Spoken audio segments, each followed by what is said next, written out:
አሁን ለምሳሌ የኢየሱስ ልጅነትና የኛ ልጅነት አንድ ነው ብለሽ ነው ታምኚ? ኢየሱስ የእግዚአብሔር ልጅ የተባለበትና አንቺ የእግዚአብሔር ልጅ የተባለሽበት አንድ ነው? እሱን እኮ ነው ማለት እኔ ኢየሱስ ያባኩ ወንድም ነው።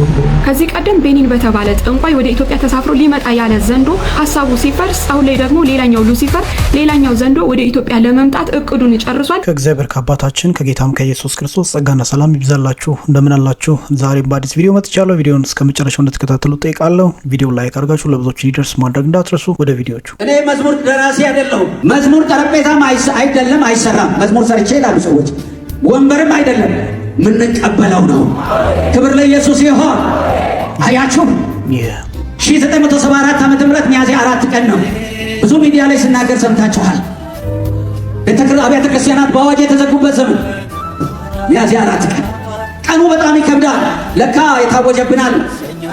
የታወጀብን የሞት አዋጅ አለኛ እናቅም። ከናዝሬት መጣው ደብረ ዘይት። እኔ ካልደከማችሁ 10 መዝሙር ዘምራለሁ። አሁን እዚህ ቆሜ ጌታ ለዘላለም ይባረክ። የኔ አይደለም ጉዳዩ ከሰማይ ነው።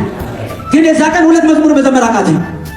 ከዛ እንደምንም 2 መዝሙር ዘምሬ ተቀመጥኩ። የቤተ ክርስቲያናችን ካህን የዛች ቤተ ክርስቲያን አጥቢያ መሪ ካህን የሆኑት ቄስ ረጋሳ ወደ ጌታ ወደ አባታቸው ሄደዋል። ተነሱና መዝሙር ስለማን ኢሳይያስ 60 ከቁጥር 1 እስከ 4 አነበቡና እንጸልይ አሉ።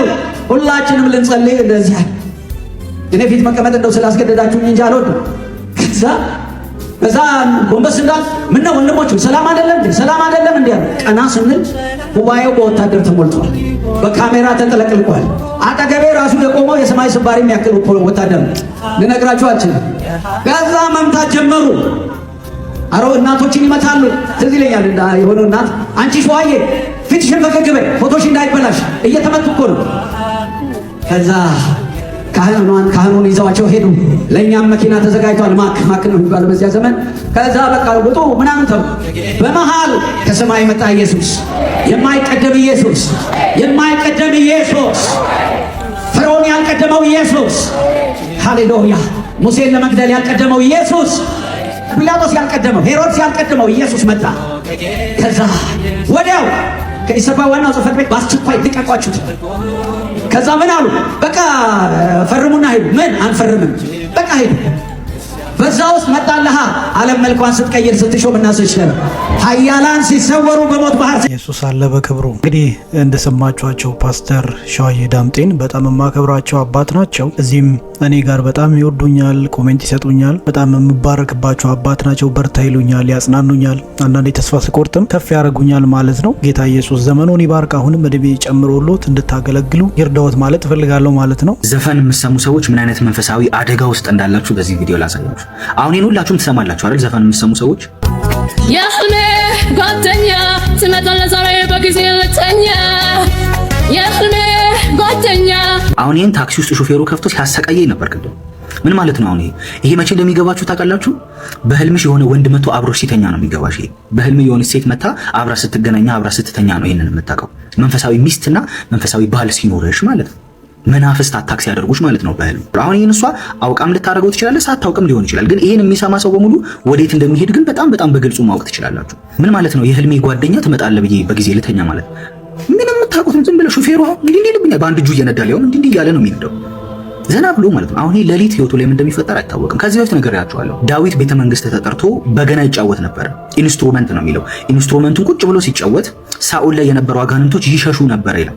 ምንም ነገር ሳያደርግ ቁጭ ብሎ ብቻ ሙዚቃውን ሲጫወት አጋንንቶቹ ሸሽተው ይሄዱ ነበር ይላል። ስለዚህ አጋንንት ለሙዚቃ ሪስፖንድ ያደርጋሉ ማለት ነው። አያችሁ፣ እግዚአብሔር የቀባው ይሄ ዳዊት፣ ቅዱስ ዳዊት ቁጭ ብሎ በገናውን ሲደረድር አጋንንት የሚሸሹ ከነበረ በሰይጣን የተቀባ ሰው፣ ሰይጣን ሜሴጅ የሰጠው ሰው ቁጭ ብሎ ሲደረድርላችሁ ይዞ የሚመጣው መንፈስ አለ ማለት ነው። ለምንድን ነው አጋንንቱ ለሙዚቃው ሪስፖንድ ያደረጉት? ምን ያገናኘዋል? ሙዚቃ ሲጫወት እንዴት ነው ከሰው ላይ አጋንንቱ በቃ ዲስኮምፈርት ተሰምቷቸው ሊሸሹ የቻሉት? ለምንድን ነው? ሊትራሊ ከሰው ላይ አጋንንቶቹ ጥለው ይሸሹ ነበር። እግዚአብሔር የቀባው ሰው የሚጫወተው ነገር በራሱ አጋንንትን የማሸሽ አቅም ካለው፣ ሰይጣን የቀባው ሰው፣ ሰይጣን ሜሴጅ የሰጠው ሰው ውስጡ ምን አይነት መንፈስ እንዳለ የማታውቁ ሰው የሚጫወተው ነገር ህይወታችሁ ላይ ምን እንደሚያመጣባችሁ አታውቁም። አንዳንዶቻችሁ ህይወት ላይ ውድቀት የመጣው ለዚህ ነው። ትዳራችሁ የሚበተነው ለምን እንደሆነ አታውቁም። ሌሊት እንደዚህ አይነት ነገር የሚገጥማችሁ ፖርኖግራፊ ሱስ ውስጥ፣ ማስተርቤሽን ሱስ ውስጥ ለምን እንደምትገቡ አታውቁም። ብዙ ሰው ነው ባይዘዌ ዘፈን እየሰማ ራሱን የሚያጠፋው። በጣም ብዙ ሰው። አብዛኞቻችሁ አሁን ሱስ ውስጥ የገባችሁበት ዘፈን አለ። ድሮ ምን ዘፍናት የነበረች ነው። ለዚህ ነው ጋንጃ የምናጨሰው የሚል እየሰማችሁ ከሳምንት በኋላ ምን እንደነካችሁ አታውቁም። እያጨሳችሁ ራሳችሁን ታገኙታላችሁ ማለት ነው። ሰው እንደሚከራከር ራሱ አለ። ኃጢአት ነው አይደለም የሚል ራሱ እዚህ ቦታ ለመድረስ ባቡር ትኬት ቆርጬ ሄጄ ፕሌን ትኬት ሁሉ ቆርጬ ራሱ ምድር ሳይመስለኝ እግዚአብሔር ይወደዋል። እግዚአብሔር ያዘፍናል የሚል ሰው አለ። እግዚአብሔር ይፈቅዳል፣ ያዘፍናል። ሰው ከእግዚአብሔር ጋር ህብረት አድርጎ ጸልዮ መንፈሳዊ ህይወቱ አድጎ ዘፋኝ ይሆናል። ከእግዚአብሔር ጋር ህብረት አድርጎ አሳዩኝ ከመጽሐፍ ቅዱስ ላይ ከእግዚአብሔር ጋር ህብረት እያደረገ እግዚአብሔርን እያወቀ ኢንቲሜት ሆኖ ከእግዚአብሔር ጋር ዘፋኝ የሆነ ሰው አሳዩ። የለም፣ ዘማሪ ነው ያለው። እግዚአብሔር ድምጽ የሰጠን አንደበት የሰጠን ለሱ እንድንቀኝ ለሱ እንድንዘምር እና በማታውቁት ሁኔታ ስንት አይነት ወደ ሲኦል የሚመራችሁ ዘፈን እየሰማችሁ እንዳላችሁ እንደዚህ አይነት የአገር ሜንሽን ላደርግላችሁ እችላለሁ። በደንብ በፊት እምሰማ ስለነበረ ማለት ነው። ለቢት ቦክስ ብዬ በጣም ብዙ አይነት ዘፈን ነበር የምሰማውና ሜንሽን ላደርግላችሁ እችላለሁ። ቀጥታ ዳይሬክትሊ እናንተ እዚሁ ከውጭ ሀገር አይደለም እዚሁ ከሀገር ውስጥ በቀጥታ እናንተ አሁን ፖፑላር የሆኑትን ሁሉ ጭምር ቀጥታ እናንተን ወደ ሲኦል ይዟችሁ የሚሄዱትን ችግር ውስጥ ያስገባችሁን እናንተ በምን ምክንያት ነው ይሄ ነገር የመጣብኝ የምትሉትን ነገር በሙሉ ህይወታችሁ ላይ ይዘውባችሁ የመጡትን ነገሮች በሙሉ አሳያችኋለሁ። ራቁ ከእንደዚህ አይነት ነገር። እግዚአብሔር ጋር ህብረት ኖሮት ጠንካራ መንፈሳዊ ህይወት ኖሮት ዘፋኝ የለም። እግዚአብሔርም ዝፈኑ ብሎ ኢንካሬጅ አያደርግም።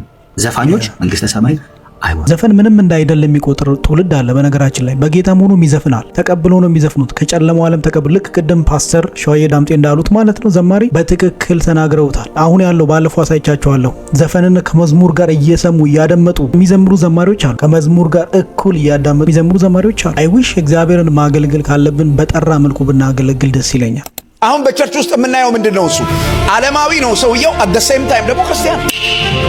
አሁን በቤተ ክርስቲያን ያለ ትውልድ እግዚአብሔርን ቃል ስትነግሩት 10 ሽንቱ ይመጣል፣ ሽንት ቤት ይመላለሳል። መሄድ ነው የሚፈልገው፣ ይረዝምበታል። የዛሬው አገልግሎት ረዘመ ይላል።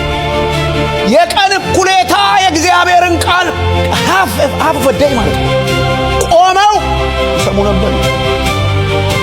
የእግዚአብሔር ቃል የሰለቻት ቤተክርስቲያን መንፈሳዊ ተሐድሶ ልትጠብቅ ልታገኝ አትችልም።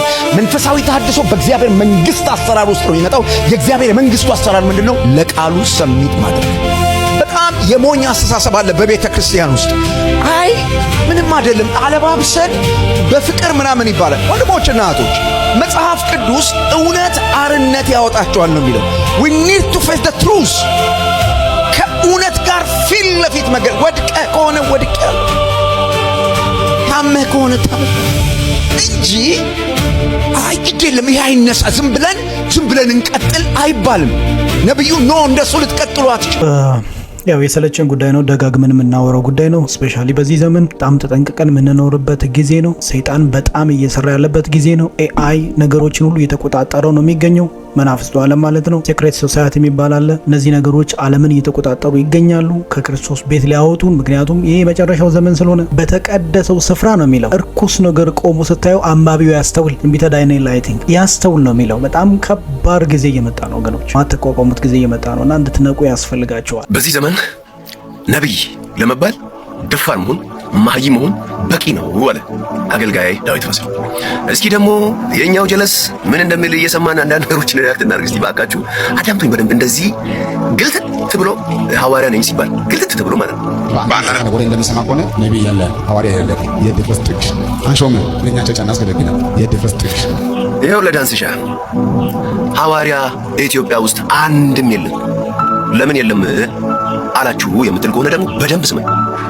ሐዋርያ ተልኮ የሚሄድ በሄደበት ቦታ ወንጌል ባልደረሰበት ቦታ ቤተክርስቲያን የሚመሰርት የመጨረሻው ደግሞ ቤተክርስቲያን ሲመሰርት እንኳን አሕዛብን ወደ እግዚአብሔር ቤት ሲያመጣ እንኳን አይ ብሎ ሊገድሉት ከሆነ የሚሞት እንጂ ቀድሞ ክርስቲያን የሆኑ ሰዎችን ከየቸርቹ እየሰበሰበ የዳገዳሪ ያሬዳ ማለት ነው ይወጣ ማለት ነው እያለ ህዝቡን የሚያደነቁር ማለት አይደለም። መጽሐፍ ቅዱስ አጣሞ ይሄድ ማለት አይደለም። ሐዋርያ የለም በእኛ ቸርች አንሾምም አናስገለግልም ቃል ምን ያጨቃጭቃል? የገንዘብ ጉዳይ ካልሆነ ምን ያጨቃጭቃል? ሰው ላጣ ነው ሽቀላ ሊጎልብኝ ነው ካላለ ምንም ያጨቃጭቅ የለም። ዝም ማለት የድፍረስ ጥግ በዚህ በኢትዮጵያ ውስጥ አሁን ካራንት ላይ ማላቅ ሰባ ላይ አሁን በዚህ ሰዓት በየክልል ከተማ ላይ በገሃድ እውቅና ወስዶ ሰይጣን ፓወርፉል ሆኖ በእግር ወጥ አድርጎ እየተራመደ ባለበት በዚህ ጊዜ ውስጥ እግዚአብሔር ደግሞ ለህዝብ ያዘጋጀው ተራ ሰይጣን በገሃድ በእግር እየተራመደ ምናምን እንደውም በደንብ አድርጌ ልንገር ይሄ ነቢያት ምናምን የሚባሉ ነገራት ኢትዮጵያ ውስጥ ከመጡ ወዲህ እንደው ዝም ብለን ሪላቲቭሊ ስንመለከት ከዚህ ቀደም ከነበረው ይልቅ ረሃብ፣ ከነበረው ይልቅ ግጭት፣ ከነበረው ይልቅ ውስብስብ ህይወት፣ ከነበረው ጊዜ ይልቅ የተበላሸ አምልኮ፣ የተበላሸ ማጭበርበር። እንደውም ቤተክርስቲያን መሰለ በጀመረችው እናንተ ከመጣችሁ ወዲህ ሰው እኮ ጨዋ ሲሆን ጴንጤ ነህ እንደሚባል ነበር። አሁን እናንተ ከመጣችሁ ወዲስ ሁሉ ነገር ሊቅ ሆነ፣ ዳንስ ሆነ፣ ጭፈራ ሆነ፣ ውሸት ሆነ፣ ማጭበርበር ሆነ፣ ጸጉር አበጥሮ ህዝቡን ማታለል ሆነ፣ የታመመ ሰው መድኃኒት ሆስፒታል የሰጠውን አስጥሎ መሞት ሆነ፣ የውሸት ትንቢታችሁ ትወልጃለሽ የተባለ ማይወልድ ሆነ፣ በአንድ ወር ውስጥ ልጅ ይሰጥሻል፣ በ15 ቀን ውስጥ ጸንሰሽ በ15 ቀን ውስጥ ትወልጃለሽ መባል ነው። እናንተ ከመጣችሁ ወዲህ ማለት ነው ምንም ሰይጣን ምናምን አይደለም። ለሀገራችን ቁርቁዝና እናንተ ናችሁ። ምንም የምታመጡት ነገር የለም። አግኝቶችን ታላላቅ አባቶች እየካዱ መጥተዋል። አሁን ተናገሩ እንጂ ድሮም አይቀበሉም። አሁን እየካዱ መጡ እንጂ ድሮም አይቀበሉንም። አሁንም አስረግጬ ልንገርህ፣ ዘይት የሚሸጥ ጸሎት 5,000 የያዛችሁ በዚህ ጋር ተሰለፉ፣ 10,000 የያዛችሁ በዚህ ጋር ተሰለፉ እየተባለ ምንም ያላዛችሁ ቁጭ ተበሉ እየተባለ ጸሎት በገንዘብ በሽያጭ የሚተመንበትና ለ10,000 በፓወር ለሌላው ዝቅ እያለ ምናምን የሚሸጥበት የጸሎት ንግድ የምትነግዱ ገዝታው ስለሚገባ ልዩ ጸሎት፣ በአካል ለሚመጣ ልዩ ጸሎት፣ ከካናዳ ለሚመጣ ልዩ ጸሎት እያላችሁ ጸሎትን በደረጃ በምትሸጡበት በዚህ ወቅት ድሮም አንቀበልም፣ አሁንም አባቶች አይቀበሉም። ይሄ ሌብነት ነው። አለቀ። ማጭበርበር ስም ስለወጡ እኔ ሜዳ ላይ ሆኜ ላውራ እንጂ ድሮም የነሱ ባህሪ ነው። በዚህ አስቸጋሪ ጊዜ ውስጥ በአንዳንድ ቸርች ቤት ብያቸዋለሁ። ሰዎች ቀና ብሎ ሄዶ በጌታ ቤት ማምለክ እስከማይችሉ ድረስ ዋና ፓስተሮች አሸማቀዋል። ሰዎች ሄዶ ማምለክ እስከማይችሉ ድረስ ዋና ፓስተሮች አሸማቀዋል። ትበላለህ እንዴ? እንዳትሄዱ። አሁንም ቢሆን ጠንቋዮች የሚመስሉ ሰዎች ጋር እንዳትሄዱ። እንግዲህ እንዳያችሁት ነው ነገሩ እየረዘመ ስለመሄድ ምናልባት እዚህ ጋር ለቋጨው ብዬ አስባለሁ። ምንድነው ተጀመርኩ ጀምሮ ምናልባትም እኔ ዛሬ አይደለም እነዚህን ሰዎች በእውነት አውጥቼ ፊት ለፊት መተቸት ማስተማር የጀመርኩት ዛሬ አይደለም። ሁለተኛው ቻናሌ ነው ይሄ። እንደምታውቁት የመጀመሪያው ቻናሌ ጠፍቶብኛል ማለት ነው፣ አየር ላይ ቀርቶብኛል። ወደ 23,000 ሰብስክራይበር በላይ ያለው አየዋለሁ፣ ግን ወደዛ አካውንት መግባት አልቻልኩም። እሱ እንዳለ ሆኖ ዛሬም ስቲል ለማስመለጥ፣ ትውልድን ለማስተማር፣ ትውልድን ለመቅረጽ፣ በእግዚአብሔር ቃል እውነት ትውልድን ለመምራት ነው እንግዲህ እዚህ ጋር ያለሁት። እየቀነሰባቸው ነው ሰው ወደዛ መሄድ፣ ሰው እየጠፋባቸው ነው፣ ቢዝነስ እየጠፋ ነው፣ ማጭበርበር እየጠፋ ነው። አሁን እግዚአብሔር ይመስገን ገና ይቀጥላል። እስኪ አሁን ደግሞ የምንመለከተው ጉዳይ አለ። ትውልድን እየመረዘ ያለ የኃይሉ ዮሐንስ ትምህርት ስቲል እስካሁን ያው እኔ ከመናገር 3-4 ቪዲዮ ሰርቻለሁ እዚህ ዩቲዩብ ላይ እንኳን ቲክቶክ ላይ ብዙ ተናግሬ ያቃተኝ ጉዳይ ነው። ሰው እግዚአብሔር ነኝ ይላል፣ ትንንሽ እግዚአብሔር እኔና አባንድነን ይላል። አልፎ ተርፎ ዛሬ የበኩር ልጅ ከእግዚአብሔር ጋር የተካከለ ልጅነት አለኝ። ኢየሱስ እግዚአብሔር ነው፣ በስጋ የተገለጠ እግዚአብሔር ነው። እሱን እኩል አይነት ባህሪ ወይም እኩል አይነት ማንነት አለኝ ብሎ ሲናገርና ትውልድን መርፌ ወቅቶ በዛ ማንነቱ ሲመርዝ እንገኛለን። በጣም የምትታወቅ ኮኪ የምትባል ልጅ ቲክታክ ላይ ብዙ ተከታይ ያላት፣ ላይቭ ላይ የምትመጣ ብዙን አስተምራለሁ የምትል ራሷን ደግሞ ፓስተር አድርጋ የሾመች አይ ቲንክ ትውልድን እየመረዘች ትገኛለች። በዚህ አብረው ሆኖ ማለት ነው። እና ቪዲዮ እኔ ቲክታክ ላይ ሰርቼበታለሁ። ቲክታክ ላይ ፎሎ የማታደርጉ ፎሎ ማድረግ ትችላላችሁ፣ መከታተል ትችላላችሁ። ስለዚያውን ቪዲዮን እናያለን አብረን። አንቺም ኢየሱስ የእግዚአብሔር ልጅ በተባለበት ልክ አንቺ የእግዚአብሔር ልጅ ነሽ። ለዛ ነው ነሽ። ኦፍ ኮርስ እንደዚህ ነው ማለት ነው። በጣም ብዙዎቹ ደግሞ ወንጌል አማኞች ውስጥ ያሉ በጣም ብዙ አሉ እንደዚህ የሚያምኑ። እሱ ብቻ አይደለም። አሁን ግን ለምሳሌ የኢየሱስ ልጅነት እና የኛ ልጅነት አንድ ነው ብለሽ ነው የምታምኚው? እኔ ኢየሱስ የበኩር ወንድሜ ነው ብዬ ነው። አይደለም አይነቱ ኢየሱስ የእግዚአብሔር ልጅ የተባለበትና አንቺ የእግዚአብሔር ልጅ የተባለሽበት አንድ ነው። እሱን እኮ ነው የምልህ። እኔ ኢየሱስ የበኩር ወንድሜ ነው ብዬ ነው። እሱ የበኩር ከሆነ እኔ ደግሞ እንግዲህ አሁን የበኩር ልጅ እኛ ቤት አለ። በደንብ ስሙ። ከእሷ ቀጥሎ ያለሁትን ልጅ በደንብ አስተውላችሁ ስሙ። አባቴ ልጁ ልጅ ነኝ ብዬ አላምንም። የበኩር ነኝ እሱ ካለ እሱ የበኩር ነው፣ እኔ ደግሞ። ስለዚህ በዚህ ጉዳይ ላይ ከኃይሉ ዮሐንስ ጋር አንድ ነው ማለት ነው እምነትሽ? እኔ ኢየሱስ የበኩር ልጅ ነው፣ እኔም ደግሞ የእግዚአብሔር ልጅ ነኝ። ከኢየሱስ ልጅነት የተናነሰ ልጅነት የለኝም። እንግዲህ እንዳያችሁት እች ልጅ የበኩር ልጅ ነኝ እያለች ነው የምትገኘው ማለት ነው። ለፈርስት ቢጋትን ኦፍ ጋድ እያለች ነው። በሌላ አባባሏ ይሄ በጣም ትልቅ ብላስፌሚ ነው፣ ወይም እግዚአብሔርን መሳደብ ነው። እግዚአብሔር የባህሪ ልጅ ብሎ ሲለው አቻ ማንነት ያለው ነው። ክርስቶስ ኢየሱስ ከእግዚአብሔር አብ ጋር እኩል የሆነ ባህሪ ወይም ስልጣን ያለው ነው። ያ ልጅነትን ከኛ ልጅነት ጋር ማዋሃድ በፍጹም አንችልም። ኢየሱስ የባህሪ ልጅ ነው፣ እኛ ደግሞ የጸጋ ልጅ ነን። በጸጋ ነው በክርስቶስ በኢየሱስ በሆነው ቤዛነት በኩል ነው ልጅነትን ያገኘ ነው እንጂ ልጅ አልነበርንም እኮ። ልጅ ያልነበርንበት ጊዜ ነበር። ኢየሱስ ግን የባህሪ ልጅ ስለሆነ ዓለም ሳይፈጠር በፊት አባቱ ጋር እኩል ባህሪ ያለው፣ እኩል አምላክነት ያለው፣ እኩል ስልጣን ያለው፣ እኩል አገዛዝ ያለው ልጅ ነው። ይህንን ልጅነት አመተን ለእኛ ፖሴሽን፣ ለእኛ ፍላጎት ወይም ደግሞ እኛ ለምናስበው ዓላማ ስንጠቀም ዲዝኔትድ ለሆነበት ፐርፐዙን እያጣ ይሄዳል ማለት ነው። መጽሐፍ ቅዱሳችን በዚህ በቆላስይስ መልእክቱ ቅዱስ ጳውሎስ 1:15 ላይ እርሱ የማይታይ አምላክ ምሳሌ ነው የሚለው። the invisible God ነው የሚለው ባይ ዘ ወይ እንግሊዘኛው የማይታይ አምላክ ምሳሌ ነው ሲል አምላክ ነው እያለ ነው። እግዚአብሔርን ማንም ያየው የለም፣ አብን ያየው የለም። ማን ነው? ዮሐንስ ወንጌል 1:18 በቅፉ ያለው ግን አንድያ ልጁ እርሱ ተረከው። ዓለም ሳይፈጠር የነበረ ያ ልጁ ተረከው። ስለዚህ ያንን መልክ ስናይ ኢየሱስን ነው የምናየው። እግዚአብሔርን ያየው ስለሌለ፣ ስለዚህ እኔን ያየ አብን አየ ያለበት ምክንያት ይሄ ነው። ዮሐንስ ወንጌል 14:9 ላይ እኔን ያየ አብን አይተዋል። ምክንያቱም እኔ የአብ መልክ ነኝ the image of God ይሄንን መሆን አንችልም በፍጹም። ሰማያት በምድር ያሉት ሁሉ በእርሱ ተፈጥረዋልና ከፍጥረት ሁሉ በኩር ነው። ከፍጥረት ሁሉ በፊት በኩር ነው። ፈርስት ቦርን ነው። የተወለደ እንጂ የተፈጠረ አይደለም። ኢየሱስ ትክክለኛው የግሪኩ ቃል ኤጌኔቶ ነው የሚለው ኦኬ፣ የተገኘ ነው የሚለው እንጂ የተፈጠረ አይደለም። ስለዚህ እኛ የእግዚአብሔር ፍጥረቱ ነን። ኢየሱስ ክርስቶስ ግን የእግዚአብሔር የባህሪ ልጁ ነው። ፍጥረት ሳይሆን ልጁ። ያንን የአምላክነትን ባህሪ ወስደን እኛ የመለኮት ባህሪ ተካፋዮች ነን። እሱን አምናለሁ። እሱ በግልጽ የተቀመጠ ነው መጽሐፍ ቅዱስ ላይ። የመለኮት ባህሪ ስንል ግን እግዚአብሔር ለሰው የማይሰጠው ባህሪ አለ፣ የራሱ የሆነ አትሪቢዩት ማለት ነው። የክርስቶስ አይነት ልጅነት አለን ብለን ካልን የስተት ትምህርት ነው ወይም ምንፍቅና ነው። ከቤተ ክርስቲያን ታሪክ የወጣ ነው። ከአባቶች አስተምሮ የወጣ ነው። ከመጽሐፍ ቅዱስ ሐሳብና ትምህርት የወጣ ነው። የግሪኩ ቃል ፕሮቶቶኮስ ነው የሚለው ኦኬ፣ ፈርስት ቦርን። ይህም ማለት ሱፒሪየም ራንክ ነው ያለው ኢየሱስ ክርስቶስ። ኢንሄሪታንስ ኤንድ ፕሮሚነንስ rather than chronological birth or being created። ሰው ፐርሰን እንደሚሆነው ወይም ሰው እንደሚሆነው አይነት አይደለም። ያ ብኩርና ማለት ነው። ያ ብኩርና የክርስቶስ ብኩርና ሱፒሪየም ነው። ኦኬ፣ ሃይ ሌቭል ነው። ኢንሄሪታንስ ነው። ከእግዚአብሔር አብ የተቀበለው ኦንሊ ቢጋትን ሳን ኦፍ ጋድ ሞኖጊነስ ማለት ነው። ሞኖጊነስ ነው የሚለው የግሪክ ፍቺ ማለትም አንድያ ልጅ ነው። የእግዚአብሔር አንድያ ልጁ ነው። ኦኬ፣ እኛ ያገኘነው ልጅነት በጸጋ ነው ብያለሁ ቅድም። ፊልጵስዩስ 2:5 እስከ 10 ማንበብ ይቻላል። ኢየሱስ ክርስቶስ ፍጹም አምላክ፣ ይህንን መርሳት የለብንም። እኛ በፍጹም ያንን ፖዚሽን ተክተን እንደ ኢየሱስ ክርስቶስ ልጅነት አለን ልንል አንችልም ማለት ነው። ቤተ ክርስቲያን አባቶች እንመልከት። ለምሳሌ ቅዱስ አትናቴዎስ እንደዚህ ይላል። He famously summarized that these distinctions by saying the Son of God became man so that we might become God. He taught that humans are elevated to share in God's divine life, not by nature. አያችሁ፣ በኔቸር አይደለም፣ በባህሪ አይደለም። የእግዚአብሔር ልጅነትን ያገኘ ነው በጸጋ ነው። by grace and adoption through Christ። በክርስቶስ ኢየሱስ በሆነው ቤዛነት በኩል ነው ልጆች የሆነኛ። ግልጽ ነው። በተመሳሳይ መልኩ ቅዱስ አግስጢኖስ እንደዚህ ይላል። clarified that Jesus is the only begotten ቅድም እንዳወራሁት ሞኖጊነስ የሚለውን የግሪኩ ቃል ማለት ሳን በኢተርናል ጄኔሬሽን በዘላለማዊ ውልደት ውስጥ ወይም በዘላለማዊ ልጅነት ውስጥ ነው ኢየሱስን ልጅ የሚለው። in contrast humans are made children of God by adoption and renewing the work of the Holy Spirit። ሲራኒዮስም እንደዛ ነው ያለው። the word of God Jesus became what we are in order to make us what he is. we became brothers and sisters to Christ and son of the Father by adoption። በኔቸር አይደለም፣ በባህሪ አይደለም። የኢየሱስን አይነት ልጅነት የለኝም። ተሳስተ መንፍቅና ውስጥ ገብተሻል ኩኪ። የኃይሉ ዮሐንስን ትምህርት በመጋራት ማለት ነው። ይሄ ደግሞ አጋንንታዊ ነው። እንግዲህ እንደተመለከታችሁት ነው። ከዚህ ቀደምም ብዙ ተናግሬበታለሁ፣ ደጋግሜ አልናገርም። አሁን በመጨረሻ የምንመለከተው ቪዲዮ አለ። ጆን አኒሶኬ የሚባል የአጋንንት መገኛ ማለት ነው። አይ ቲንክ ሌላ ቦታ ሜቢ ጓደኞች ወንድሞች ጋር ሪያክሽን በሚሰሩት ጋር አይታችሁት ሊሆን ይችላል። ግን ፐርፐስሊ ቪዲዮን ማየት ስላለባችሁ በደንብ ተመልከቱ። የምናጋልጠው ጉዳይ አለ። ይህ ሰው ኢትዮጵያ ውስጥ ሊመጣ ነው። ይህ ሰው ከአጋንንት እንደሆነ መረጃዎችን እንመለከታለን። አብራችሁን ቆዩ።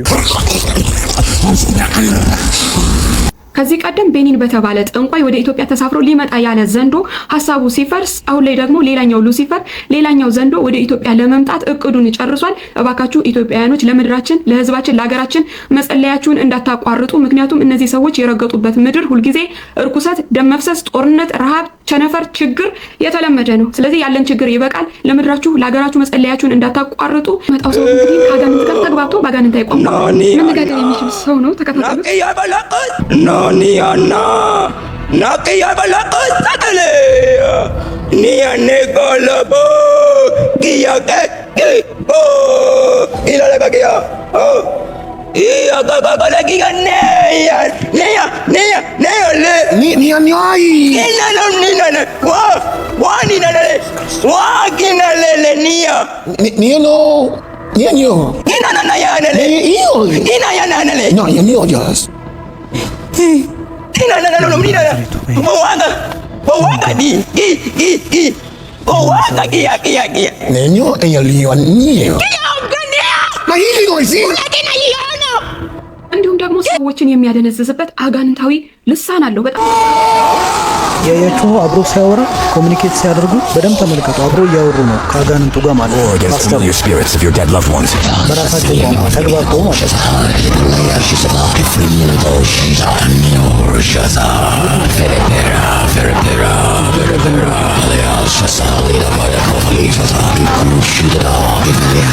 ከዚህ ቀደም ኢየሱስ አይመጣም ከ50 ከ100 ዓመት በኋላ ጠብቁት እኔ ነግሬያችኋለሁ ኢየሱስ አይመጣም በዚህ ሁኔታ ብሎ የተናገረበት ቪዲዮ ደግሞ አዳምጡ። እንግዲህ ስፒሪቹዋል ፋየር ነው የሚለው will be hearing the same thing. In the next 100 years, you'll be hearing the same thing. Mark my words. Jesus is not coming for a church in this condition. ተመልከቱ እንዴት እንደሚያደርገው አይኑን እንዴት እንደሚቀይረው ተመልከቱ። ሰዎች በተግላላ በገንዘብ ካሳ እንዲመለስለት የሚከሰሰው ነው። ተመልከቱ ወገኖች I'm being sued by Pastor John Anosike. He's a Nigerian pastor located in South Africa. And he's suing me for $50,000. ይህ ብቻ አይደለም እና ወንጌል ሰባኪ ነው እንዲህ ቀላል ገንዘብ የሚጠይቅ አይነት ሰው አይደለም። $1,000 እና $2,000 በሱ ዘንድ አይታሰብም። $800,000 የአሜሪካን ዶላር በአንድ ጊዜ የመጠየቅ ድፍረት ያለው ሰው ነው። ምክንያቱም ማን ኦፍ ጋድ የግል ጀልባዎች እና እንዲሁም ደግሞ ለግሬስ ሲሆኑ ቤቶችና መኪኖች ያስፈልጉታል።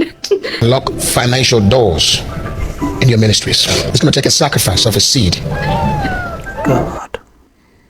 ይህንን ወደ ኢትዮጵያ ተጭኖ የሚመጣ ሉሲፈር ኤጀንት ማንነት የሚያሳዩ ቪዲዮዎችን በተከታታይ እለቅላችኋለሁ።